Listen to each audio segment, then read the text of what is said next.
में अंधकार पदार्थ या गुरुत्वाकर्षण पदार्थ भी कहा जाता है। यह एक ऐसा पदार्थ है जो ब्रह्मांड में मौजूद है, लेकिन हम इसे देख नहीं सकते हैं। इसका अस्तित्व गुरुत्वाकर्षण प्रभाव के कारण पता चलता है, जो ये पदार्थ अन्य पदार्थों पर डालता है। ब्रह्मांड में मौजूद पदार्थ का लगभग 85% डार्क मैटर है।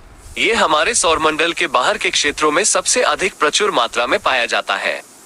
डार्क मैटर का क्या बना है, यह अभी भी एक रहस्य है। वैज्ञानिकों का मानना है कि यह कुछ प्रकार के कणों से बना हो सकता है जो प्रकाश के साथ नहीं इंटरैक्ट करते हैं। डार्क मैटर का अस्तित्व समझना महत्वपूर्ण है, क्योंकि यह ब्रह्मांड के विकास और संरचना को प्रभावित करता है। यह आकाशगंगाओं और सौरमंडलों को एक साथ रखने में मदद करता है। डार्क मैटर के बारे में और अधिक जानने के लिए वैज्ञानिक विभिन्न प्रकार के प्रयोग कर रहे हैं।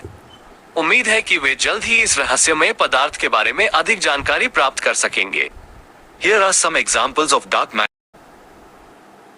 मूलभूत कण हैं जो भारहीन या बहुत कम भार वाले होते हैं। इनमें कोई विद्युत आवेश नहीं होता है, इसलिए वे विद्युत क्षेत्रों द्वारा नहीं धीमे होते हैं। न्यूट्रिनो अत्यधिक पारदर्शी होते हैं और वे अधिकांश पदार्थों से आसानी से गुजर जाते हैं। न्यूट्रिनो 3 प्रकार के होते हैं: इलेक्ट्रॉन न्यूट्रिनो, म्यूऑन न्यूट्रिनो और टाउ न्यूट्रिनो।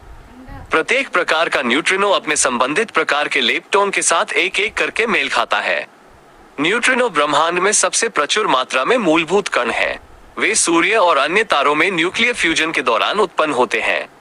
न्यूट्रिनो ब्रह्मांड में ऊर्जा का एक महत्वपूर्ण वाहक है। न्यूट्रिनो को पहली बार 1956 में खोजा गया था। तब से वैज्ञानिकों ने न्यूट्रिनो के बारे में बहुत कुछ सीखा है। हालांकि अभी भी कई रहस्य हैं जो न्यूट्रिनो के बारे में अनसुलझे हैं। न्यूट्रिनो के कुछ महत्वपूर्ण गुण निम्नलिखित हैं। न्यूट्रिनो में कोई विद्युत आवेश नहीं होता है। न्यूट्रिनो अत्यधिक पारदर्शी होते हैं। न्यूट्रिनो का द्रव्यमान बहुत छोटा होता है, शून्य भी हो सकता है। न्यूट्रिनो 3 प्रकार के होते हैं: इलेक्ट्रॉन न्यूट्रिनो, म्यूऑन न्यूट्रिनो और टाउ न्यूट्रिनो। न्यूट्रिनो का उपयोग ब्रह्मांड के बारे में कई महत्वपूर्ण चीजों को समझने के लिए किया जा सकता है। उदाहरण के लिए, न्यूट्रिनो का उपयोग सूर्य के अंदर की प्रक्रियाओं को समझने के लिए किया जा सकता है। न्यूट्रिनो का उपयोग डार्क मैटर के अस्तित्व को समझने के लिए भी किया जा सकता है। न्यूट्रिनो एक बहुत ही महत्वपूर्ण और दिलचस्प कण है।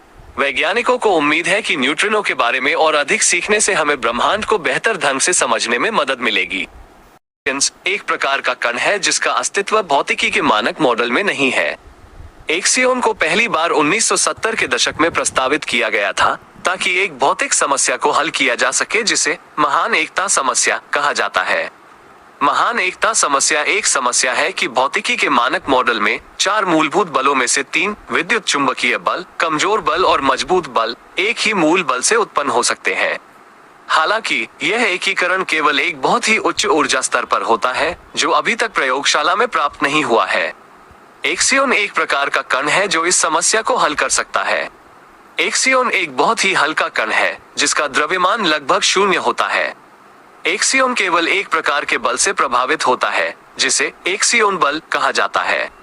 एक्सियन बल बहुत कमजोर होता है, इसलिए यह एक्सियन को केवल बहुत उच्च ऊर्जा स्तर पर प्रभावित कर सकता है।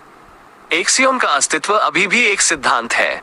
हालांकि वैज्ञानिकों ने एक्सियन को खोजने के लिए कई प्रयोग किए हैं। इन प्रयोगों में से कुछ ने एक्सियन के अस्तित्व के कुछ सबूत प्रदान किए हैं, लेकिन अभी भी अधिक शोध की आवश्यकता है। एक्सियन का अस्तित्व कई महत्वपूर्ण चीजों को समझने में हमारी मदद कर सकता है। उदाहरण के लिए, एक्सियन का उपयोग डार्क मैटर के अस्तित्व को समझने में किया जा सकता है। एक्सियन